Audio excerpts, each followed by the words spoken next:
menceritakan ke teman-teman apa fakta-fakta yang kami dapatkan.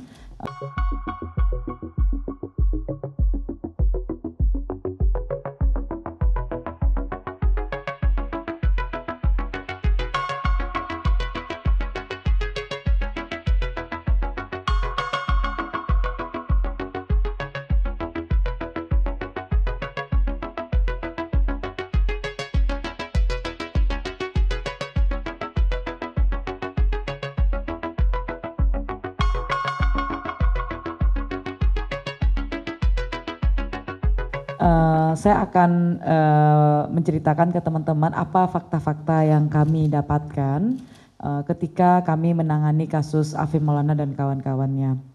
Saya mulai dari sebuah pertanyaan, kenapa LBH Padang itu sangat yakin ada penyiksaan terhadap Afif Maulana dan kawan-kawannya. Pertama, kami melihat bahwa yang meyakinkan salah satunya terjadi penyiksaan itu memang dari foto dari keluarga tentang kondisi jasad korban. Jadi mungkin di teman-teman juga sudah beredar foto rata-rata traumanya itu ada di sebelah kiri ya. Jadi mulai dari pinggangnya, belakangnya dan juga kemudian bagian depannya gitu. Dan ini kemudian teridentifikasi dari foto yang kami temukan dan itu juga ditemukan oleh keluarga. Setelah kami temukan trauma-trauma kekerasan itu, apalagi yang membuat kami yakin bahwa Afif Maulana dan kawan-kawan disiksa? Yang kedua adalah posisi mayat ya. Jadi kalau teman-teman tahu mayat Afif Maulana itu ditemukan di bawah jembatan Kuranji. Di bawah jembatan Kuranji ada 2 jembatan di situ. Kalau kita dari Polsek Kuranji maka di bawah jembatan sisi kiri.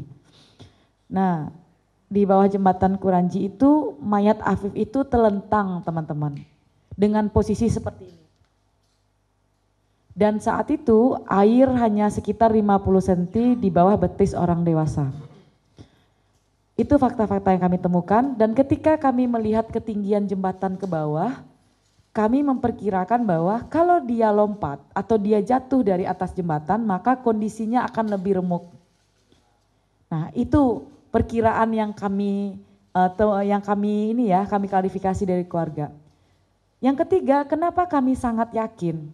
Kami juga bertemu dengan anak-anak lainnya yang juga terlibat dalam peristiwa tragedi Batang Kuranji itu, jembatan Kuranji. Pada sekitar pukul 4 dini hari tanggal 9 Juni, waktu itu malam minggu teman-teman. Jadi teman-teman yang lain saja kami menemukan 7 orang, 5 orang diantaranya anak, 2 orang dewasa. Kami berjumpa dengan mereka, kami menemukan tanda-tanda kekerasan di tubuh mereka. Ada yang bekas kemudian sulut rokok, ada yang kemudian bekas dilecut dengan rotan begitu, dan ada bekas tendangan begitu. Dan kami mengidentifikasi semua cerita mereka tentang apa yang mereka alami dalam tragedi jembatan Kuranji. Sudah 3 alasan yang saya kemukakan, saya lahir ke alasan keempat, kenapa LBH Padang sangat yakin ada dugaan penyiksaan itu. Yang berikutnya adalah dari pengalaman kami menangani kasus-kasus penyiksaan, ada berbagai metode yang kemudian dilakukan terus-menerus oleh kepolisian dalam mengeliminir ya fakta-fakta soal penyiksaan. Apa yang kami temukan dari cerita keluarga sejak awal ketika keluarga datang ke Polsek Kuranji ingin melihat mayat Afif Maulana, keluarga diminta kemudian menandatangani surat tidak menuntut apa-apa. Itu sudah menjadi modus. Lalu kemudian keluarga diminta mengatakan bahwa anaknya ini adalah pelaku tawuran. Ini meninggal karena tawuran begitu. Langsung di framing. Jangan diangkat ini karena ini aib. Jadi selalu ada pembicaraan itu di awal sejak di Polsek Kuranji ketika akan bertemu mayat Afif. Lalu kemudian bilang gak usah diotopsi. Yakinkah diotopsi karena ini nanti jadi aib bagi keluarga karena anaknya pelaku tawuran begitu. Jadi dihalang-halangi. Yang berikutnya ketika sepakat otopsi, ketika keluarga dikatakan bahwa otopsinya di Bayangkara saja, rumah sakit polisi ya. Jangan ke M. Jamil karena di M. Jamil berbayar. Kalau di Bayangkara gratis. Akhirnya keluarga tetap pilih di Bayangkara. Awalnya keluarga ingin di M. Jamil. Ketika otopsi, keluarga dihalangi untuk menghadiri proses otopsi. Padahal di awal perjanjiannya keluarga bisa hadir di samping dokter yang melakukan otopsi itu. Setelah selesai otopsi, keluarga dilarang untuk memandikan dan mengafani jenazah. Jadi dimintalah pihak rumah sakit yang harus memandikan dan harus mengafani. Jadi cuma ditinggalkan wajahnya, silahkan lihat wajahnya saja begitu. Keluarga juga diwanti-wanti untuk tidak memfoto kondisi tubuh korban dengan alasan nanti akan menjadi aib.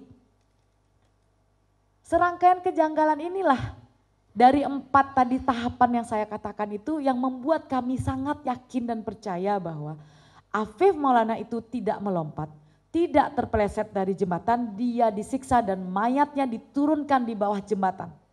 Kami memperkirakan bukan hanya 1 orang ya, tetapi setidaknya ada 2 atau lebih dari 1 orang yang melakukan itu terhadap jasad Afif Maulana. Dan ini selalu diyakini oleh keluarga. Dan apa yang membuat kami semakin yakin ada sesuatu yang salah ketika seminggu yang lalu, bukan minggu kemarin, seminggu yang lalu Kapolda Sumbar langsung melakukan konvers. Kasus ini dilaporkan ke Polresta Padang, bukan ke Polda Sumbar. Yang dilaporkan itu adalah Dit Samapta Polda Sumbar. Lalu langsung diambil alih oleh Kapolda. Di dalam konversnya itu statement akhirnya mengatakan kami dihakimi. Kami kemudian dikatakan bersalah, nama baik kami dicemarkan. Ada serangkaian upaya untuk menjelekkan nama kepolisian. Dan ini sudah terjadi trial by the press.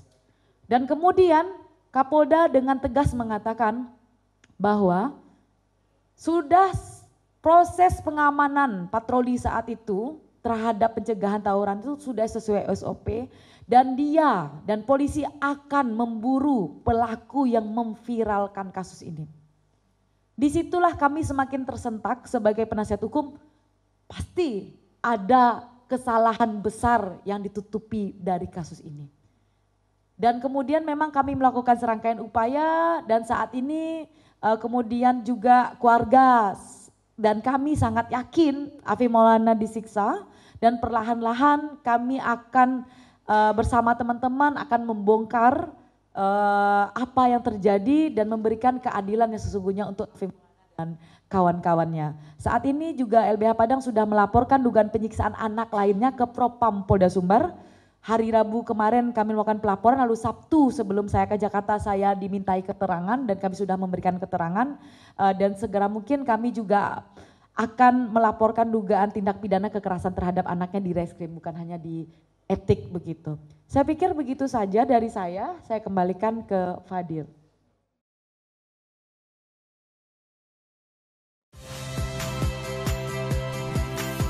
Saya Radi Saputro. Saksikan program-program Kompas TV melalui siaran digital, pay TV dan media streaming lainnya. Kompas TV, independen, terpercaya.